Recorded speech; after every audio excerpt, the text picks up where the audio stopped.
Hello students, स्वागत है आप सभी का basics with Kundan sir YouTube channel पर।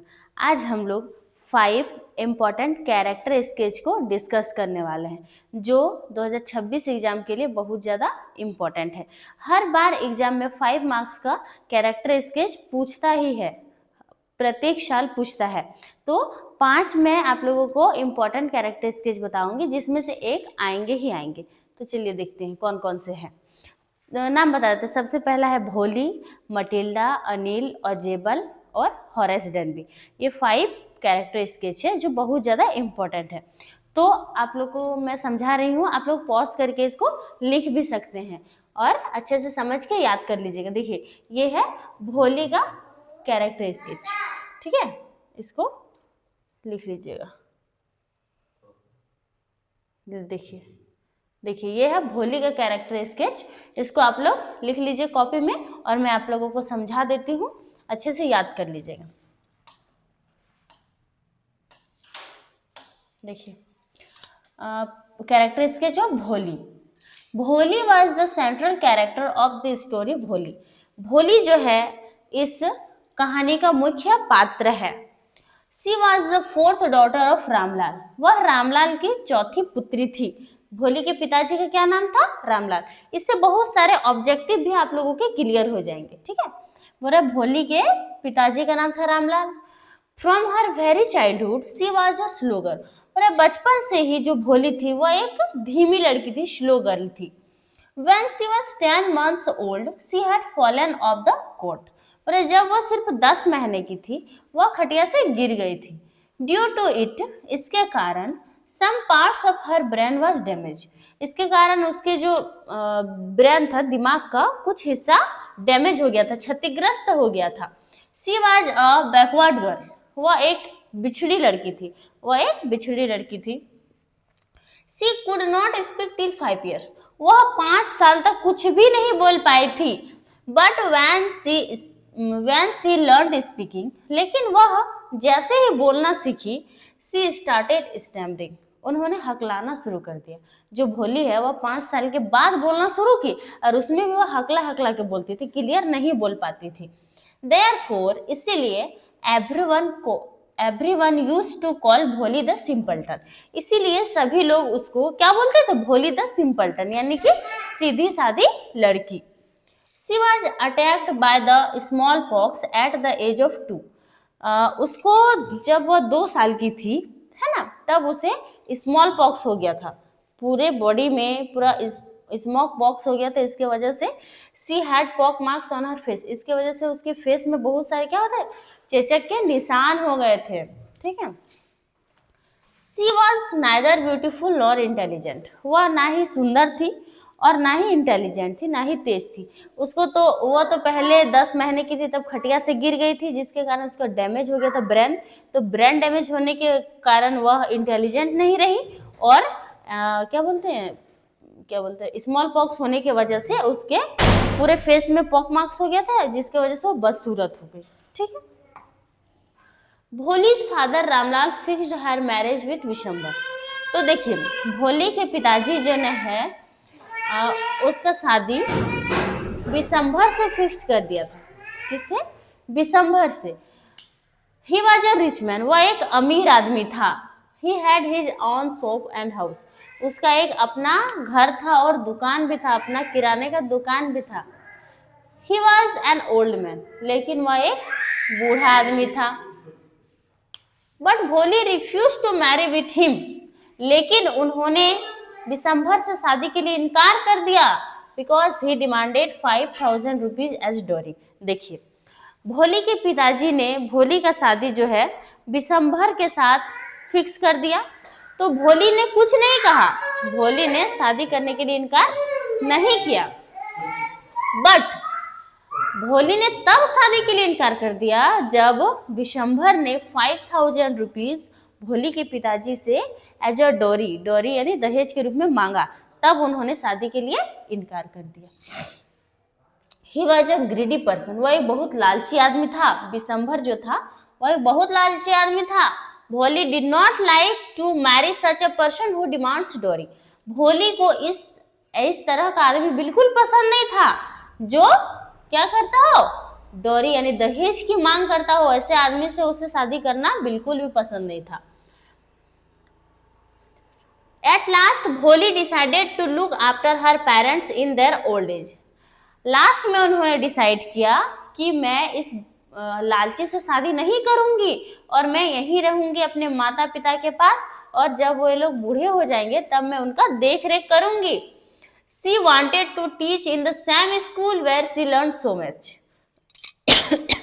और भोली ने कहा कि मैं वही स्कूल में पढ़ाऊंगी जहां मैंने बहुत कुछ सीखा। नाउ भोली understood the difference between good and bad. अब जो है भोली को गुड और बैड के बारे में क्या हो गया था, डिफरेंस पता चल गया था कि गुड क्या होता है और बैड क्या होता है। चलिए, आप लोगों को जो है भोली का कैरेक्टर स्केच अच्छे से समझ में आ गया होगा। ये जो भोली का कैरेक्टर स्केच है यह हम लोगों को क्या सीख देता है ना, कि जो दहेज लेने वाले आदमी होते हैं, आजकल समाज में इस तरह के बहुत आदमी है जो क्या है, दहेज के लालच में बेटियों को जला देते हैं, मार देते हैं।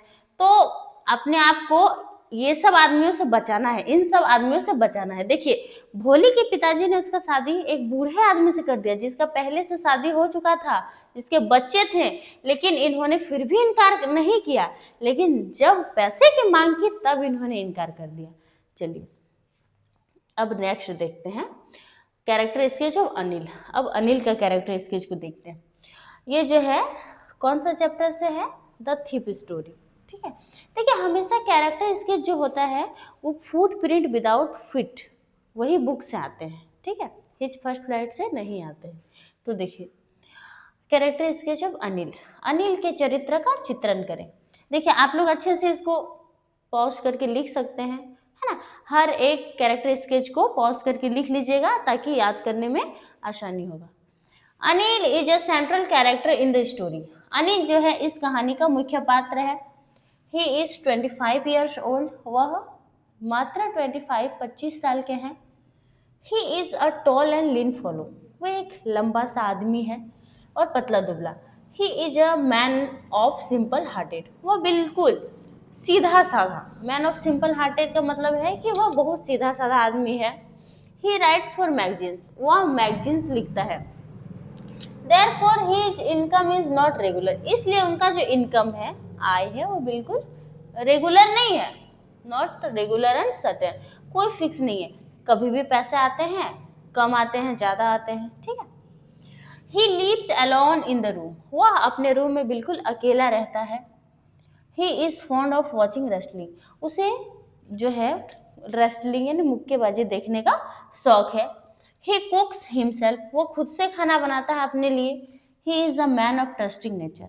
वह जो है ट्रस्टिंग नेचर का आदमी है, यानी दूसरों पर बहुत जल्दी आसानी से भरोसा कर लेते हैं। He is very careless in money matter. वह पैसों के मामले में बहुत ही लापरवाह है। When he has got money, he is spent with his friends। जब भी उसे पैसे मिलते हैं वह अपने दोस्तों के साथ उसे खर्च कर देते हैं। But when he has shortage of money, he lives silent। लेकिन जैसे ही उसके पास से पैसे शॉर्टेज हो जाते हैं, खत्म हो जाते हैं, वो बिल्कुल शांत हो जाता है। The writer is very kind। जो राइटर होते हैं वो बहुत दयालु होते हैं। One day Anil meets Hari Singh. एक दिन अनिल हरि सिंह से मिला जो एक क्या था, थीफ, द थीफ था। ही ट्रस्ट हिम इजली। उन्होंने हरि सिंह पर बहुत आसानी से क्या कर लिया, भरोसा कर लिया। He offers him the key of his room. उन्होंने अनिल ने हरि सिंह को अपना रूम का की ऑफर कर दिया, चाबी दे दिया। He has not even a bit care of his future. उसे अपने भविष्य का बिल्कुल भी चिंता नहीं था कि कैसा आदमी है, कैसा नहीं, क्या करेगा, इसका कोई फिक्र नहीं था। He knows that he is cheated by the thief. वह जानता था, वह जो है अनिल इस चीज को जानता था कि जो थीफ है वो मुझे धोखा दे रहा है। But he does not show any reaction against the thief. लेकिन उन्होंने हरि सिंह के खिलाफ कुछ भी प्रतिक्रिया व्यक्त नहीं की, नहीं जताई। In fact it he promises to teach writing and cooking. यहाँ तक कि अनिल जो है हरि सिंह को प्रॉमिस किया कि मैं तुम्हें लिखना सिखाऊंगा और खाना भी बनाना सिखाऊंगा। shows that Anil is a man of open hearted. इससे साफ साफ पता चलता है कि अनिल जो था बिल्कुल खुला दिल का इंसान था। चलिए, आप लोगों को अनिल का भी कैरेक्टर अच्छे से समझ में आ गया होगा, आप लोग लिख लीजिए। एग्जाम में ये सब कैरेक्टर्स आने के 100% चांस है, ठीक है। अब नेक्स्ट देखिए, give a character sketch of Matilda. बोल रहा है मटिल्डा के चरित्र का चित्रण करें। ये जो चैप्टर है द नेकलेस चैप्टर से है, हम लोग मटिल्डा के बारे में देखेंगे। देखिए, जितना भी मैं आप लोगों को कैरेक्टर स्केच बता रही हूँ, इससे आप लोगों का शॉर्ट क्वेश्चन का भी आंसर हो जाएगा और ऑब्जेक्टिव भी हो जाएगा। इस मतलब क्या होता है, कैरेक्टर स्केच में है जो है उसका पूरे उसके लाइफ को पूरा डिटेल लिखना होता है ना। तो देखिए, Matilda was the central character of the story necklace. Matilda जो है इस कहानी का मुख्य पात्र है। He was a pretty lady, वह एक बहुत सुंदर औरत है। बट अनफॉर्चुनेटली, लेकिन दुर्भाग्यवश, she was born in a family of colour. वह सुंदर तो है, लेकिन दुर्भाग्यवश उसका जन्म एक कलर्क परिवार में, गरीब परिवार में उसका जन्म हो गया। सी हैड नो डॉरी, उन लोगों के पास ना ही दहेज था, नो हॉप्स, कोई भी आशाएं नहीं थी, no mean of becoming known, और विख्यात होने का कोई साधन नहीं था, यानी कि अमीर होने का कोई साधन नहीं था। So she was married with a clerk, इसलिए उसका शादी भी एक गरीब परिवार में ही हुआ। देखिए, पैसा नहीं था तो अमीर आदमी से कैसे शादी करता, तो अमीर आदमी शादी करने के लिए अमीर होना जरूरी होता है, इसलिए उसका शादी भी क्या हो गया, गरीब परिवार में हो गया। She was very sad, that is why she had no dresses and no ornament. वह हमेशा दुखी रहती थी क्योंकि वो उसके पास ना ही कोई ज़्यादा कपड़े थे और ना ही गहने। She wanted luxuries of life, but these were far of her reach. वह जो बहुत आरामदायक जिंदगी चाहती थी, लेकिन ये सब उसके पहुंच से दूर था। Her husband was a clerk who worked in the board of education. उसका जो हस्बैंड था वह भी एक क्लर्क था जो बोर्ड ऑफ एजुकेशन में जॉब करता था। She was dissatisfied with her life, वह अपनी जिंदगी से बिल्कुल असंतुष्ट थी। Once she invited to a grand party, एक बार उसे उसके हस्बैंड को और मटिल्डा को एक ग्रैंड पार्टी में इनवाइट किया गया। But she refuse to attend the party, लेकिन उन्होंने पार्टी में जाने से बिल्कुल इनकार कर दिया। दैट इज वाई, क्योंकि she had no dresses nor ornament, यहाँ पर नॉट हो जाएगा, she had not dresses nor ornament, ठीक है, नॉट ड्रेस नॉट ऑर्नामेंट, क्योंकि उसके पास ना ही कपड़े थे और ना ही गहने थे, मतलब पार्टी में जाने लायक। But she refuse to attend the party, that is why she had neither, नहीं यहाँ ठीक है, रुकिए, यहाँ पे ठीक है।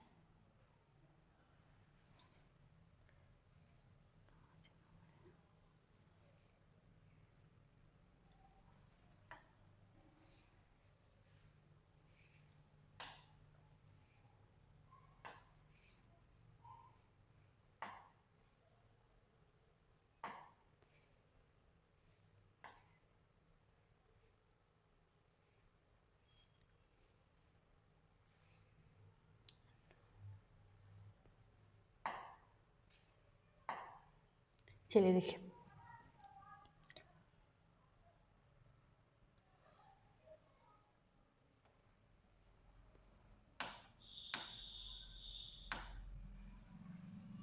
देखिए, बोल रहा है उन्होंने पार्टी में जाने से इनकार कर दिया क्योंकि she had neither dress nor ornament, उसके पास ना ही कपड़े थे और ना ही गहने थे। But she bought a new frock, लेकिन उन्होंने एक न्यू फ्रॉक तो खरीदा, but she had no ornament, लेकिन अभी भी उसके पास क्या थे, ऑर्नामेंट नहीं थे। देयरफॉर, इसलिए she borrowed a diamond necklace from her friend Mrs Forestier, इसलिए उन्होंने अपने क्या बोलते हैं, दोस्त फॉरेस्टियर से एक डायमंड का नेकलेस उधार ली। सी वेंट टू पार्टी, वह पार्टी में गई। But she lost the necklace, लेकिन उन्होंने जो नेकलेस उसको खो दिया। देयरफॉर, इसलिए she and her husband had to borrow money from money lenders, इसलिए उन्होंने मनी लैंडर्स से पैसे लिए, किस लिए, ताकि मिसेस फॉरेस्टियर को वापस कर सके। They had to pay the money, उन्होंने पैसे चुकाए और नया नेकलेस खरीद के उसको दी। So they had work hard day and night, इसलिए उनको दिन और रात कड़ी मेहनत करना पड़ा उस पैसे को चुकाने के लिए। दे पास्ट वेरी मिजरेबल लाइफ, उन्होंने बहुत ज़्यादा कष्टदायक जिंदगी गुजारी। फॉर 10 ईयर्स, 10 साल तक। Matilda look 10 years older than her real age, Matilda जो है 10 साल ज़्यादा बूढ़ी लग रही थी अपने रियल एज से। It ruined her pretty face, इस घटना की वजह से उसका जो प्रिटी फेस था बिल्कुल बर्बाद हो गया था। In this way we can say that she faced many difficulties after losing the necklace, इस प्रकार हम लोग कह सकते हैं कि नेकलेस खोने के बाद उन्होंने बहुत सारी कठिनाइयों का सामना किया। चलिए, आप लोगों को मटिल्डा का कैरेक्टर स्केच अच्छे से समझ में आ गया होगा, इसको आप लोग नोट डाउन कर लीजिएगा और याद भी कर लीजिएगा। चलिए अब नेक्स्ट कैरेक्टर स्केच को हम लोग देखते हैं। Character sketch of Horace Denby. Horace Denby के चरित्र का चित्रण करें। ठीक, चलिए देखिए।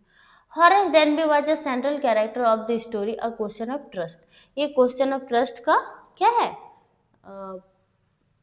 सेंट्रल कैरेक्टर है, मुख्य पात्र है। Everybody thinks that he is an honest man, सभी लोग सोचते हैं कि हॉरेस डेनबी जो है एक क्या है, ऑनेस्ट मैन है, ईमानदार व्यक्ति है। But he was not completely honest, लेकिन वह पूरी तरह से ईमानदार बिल्कुल नहीं है। He was about 50 years old and unmarried, वह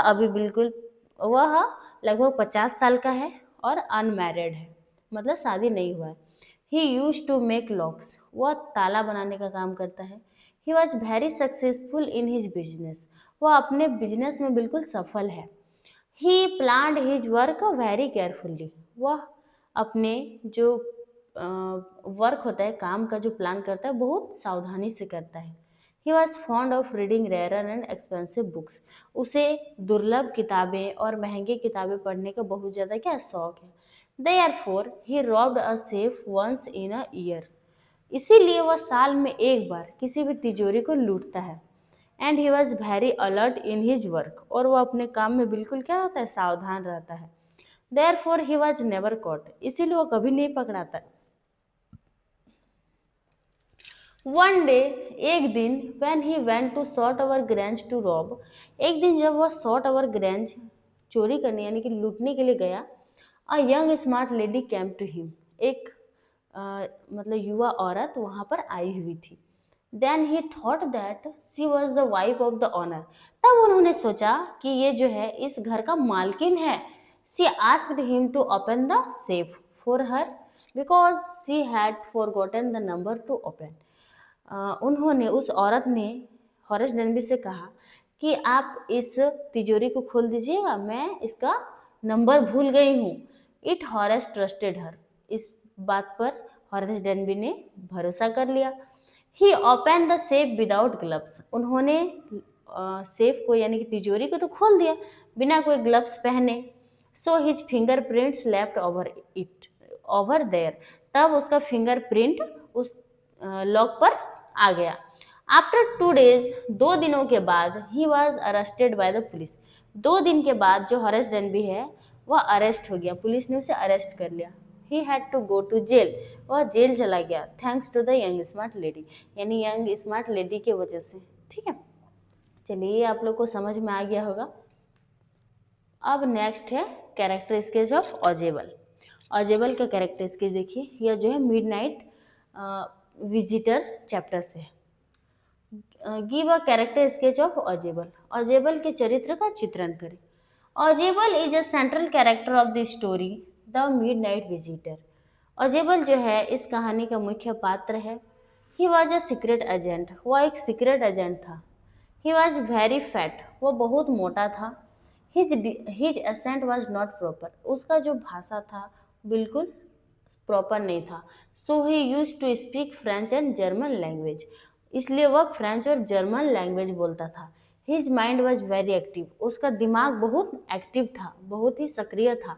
but he was completely different from other secret agent, लेकिन वह दूसरे सीक्रेट एजेंट से बिल्कुल अलग था। He used to take decision to use common sense, वो हमेशा कोई भी डिसीजन लेता था अपना कॉमन सेंस का यूज करके। Actually he was a spy, वास्तव में वह एक जासूस था। He had very important report on missiles, उसके पास मिसाइल पर एक बहुत इंपॉर्टेंट रिपोर्ट आने वाले थे। Max is another secret agent, Max जो था एक दूसरा सीक्रेट एजेंट था who wanted to take that report with his gun point. जो मैक्स था वह ऑजेबल से वह रिपोर्ट लेना चाहता था गन पॉइंट पर, यानी कि बंदूक दिखाकर। ही यूज्ड हिज कॉमन सेंस, उन्होंने अपना दिमाग का उपयोग किया and created a false story, और एक झूठी स्टोरी कहानी क्रिएट की। ही सेड टू मैक्स, उन्होंने मैक्स से कहा he had called the police in order to save the report, उन्होंने ऑजेबल ने पुलिस को इन्फॉर्म कर दिया है इस रिपोर्ट का प्रोटेक्ट करने के लिए। ठीक है, in this way we can say that ऑजेबल वॉज बोल्ड, इस प्रकार हम लोग कह सकते हैं कि ऑजेबल बहुत चतुर आदमी था। ठीक है, अब नेक्स्ट देखिए, चलिए खत्म हो गया। 5 ही कैरेक्टर स्केच थे, ऑजेबल, हॉरेस डेनबी, मटिल्डा, अनिल और भोली। इसमें से सबसे ज़्यादा जो इम्पोर्टेंट है वो भोली और मटिल्डा है। मतलब ये सब आने का चांस 90% है, बाकी वो सब का चांस 80% है, यानी लेकिन 5 कैरेक्टर स्केच में से एक आ ही जाएंगे। ठीक है, आप लोग अच्छे से 5 कैरेक्टर स्केच को कर लीजिएगा, अच्छे से समझ लीजिएगा। मैंने लाइन बाय लाइन एक एक वर्ड को अच्छे से एक्सप्लेन कर दिया है ताकि आप लोगों को समझने में दिक्कत ना हो। आप लोग एक बार नोट डाउन कर लीजिएगा और बार बार उसको लिख के प्रैक्टिस करिएगा, तब आप लोगों को अच्छे से हो पाएगा। एग्जाम में डायरेक्ट कोई जाकर नहीं लिख सकता है, यहाँ पर बार बार उसको रिवीजन करना होता है, वो भी याद करके नहीं। जितना ज़्यादा आप लिखिएगा उतना ज़्यादा आपका एग्जाम का तैयारी होगा। चलिए नेक्स्ट वीडियो में मैं आप लोगों के लिए प्रैक्टिस सेट लेकर आऊँगी। Thank you.